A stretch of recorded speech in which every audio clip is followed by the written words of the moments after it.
प्रदेश के प्रयागराज में चल रहे कुंभ में मॉरिशस के प्रधानमंत्री अपनी पत्नी और डेलीगेशन के साथ हिस्सा लेने पहुंचे। पीएम प्रवीण जगनॉथ ने संगम पर पूजा के साथ कई मंदिरों में भी दर्शन किए।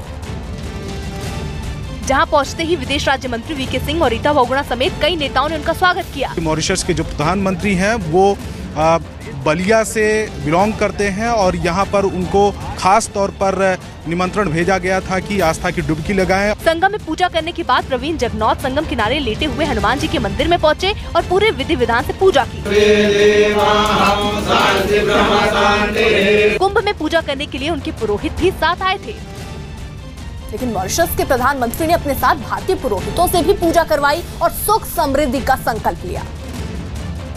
और प्रवासी भारतीय सम्मेलन में बुलाने के लिए उन्होंने प्रधानमंत्री नरेंद्र मोदी का आभार जताया। Thank the government of India and Prime Minister Modi ji for having invited me as the chief guest of the Pravasi Bharatiya Divas.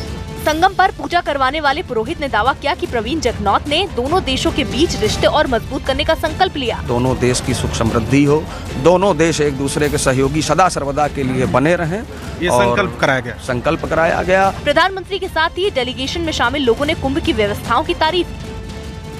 Maharashtra में लोकसभा चुनाव से पहले महागठबंधन की कवायद में जुटी कांग्रेस और एनसीपी को भारतीय रिपब्लिकन पार्टी के अध्यक्ष प्रकाश आंबेडकर ने अल्टीमेटम दे दिया, क्योंकि चुनाव के ऐलान में वक्त कम बचा है, लेकिन सीटों के बंटवारे पर अब तक बात नहीं बनी, जिसकी वजह से प्रकाश आंबेडकर ने दोनों ही पार्टियों को 30 जनवरी तक अपना रुख साफ करने को कह दिया। 30 तारखेच्या आजपर्यंत हा लेखी प्रस्ताव आला नाही तर आम्ही लवकरच वंचित बहुजन आघाडीची बैठक घेऊ। प्रकाश आंबेडकर के इस अल्टीमेटम पर कांग्रेस ने सीटों के जल्द बंटवारे की उम्मीद जताई। हमें लगता है कि आने वाले दिनों में जल्द से जल्द ये मामला हल होगा और सब मिलजुल कर आगे बढ़ेंगे। लेकिन कांग्रेस की करीबी एनसीपी ने इस अल्टीमेटम पर बेहद कड़ा रुख दिखाया। इतनी पकड़ नहीं है महाराष्ट्र में, अपना चादर देखकर हमको पैर फैलना चाहिए ना। अगर एनसीपी कहे कि हमको 48 में से 35 सीटें चाहिए तो ना मुनासिब होगा। हालांकि इस अल्टीमेटम से पहले भारतीय रिपब्लिकन पार्टी के साथ कांग्रेस की बैठक भी हो चुकी है,